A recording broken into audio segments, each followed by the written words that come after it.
Hi, everyone. Tristi Rodriguez here with Dr. Marc Safran from Stanford Medicine.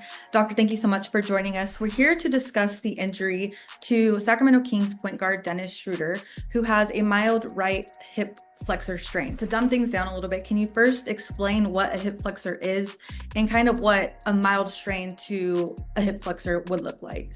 So the hip flexor is the muscle that actually helps bend your hip up or bring your knee up towards your chest, if you will. So when you're marching and you're bringing your leg up, that's what a hip flexor does. Okay. So when you bring your leg behind you, that's extending the hip. When you bring it in front of you or the knee in front of you, that's flexing the hip. So the hip flexor, there's several muscles that flex the hip and help the hip bend, but the one that probably is most important that we talk most about is called the iliopsoas, which is really two muscles that come together as one, and they are the main hip flexors. They're the ones that when you try to get into bed and lift your leg up so that you can go into bed from sitting to, that you use that muscle, but that muscle has more functions than that even. It's when you're laying flat, you want to sit up, you use that muscle just to maintain your posture standing upright.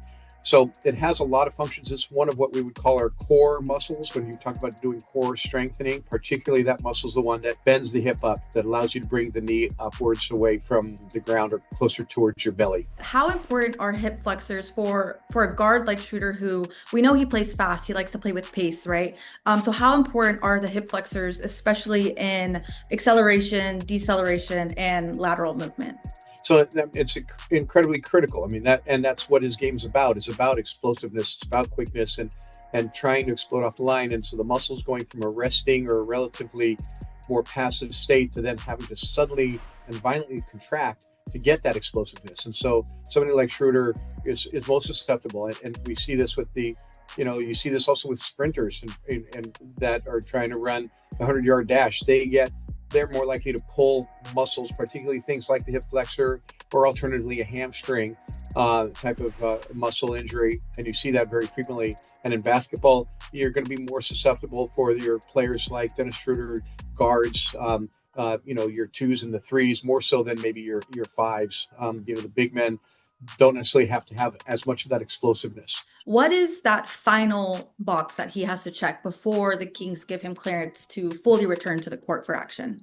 Yeah, he's got to be pain free, have good strength, not necessarily full strength, but close to full strength, and he's got to be able to go through the drills on the court without contact and pain free before he can go into a kind of a full practice. And they're going to put him into a practice and make sure that he's pain-free in the practice before putting him out into the game. So it's just a gradual step up to try to mimic when you get that final point, that last check, as you said, is trying to full practice and not having any setbacks and not having any pain associated with that.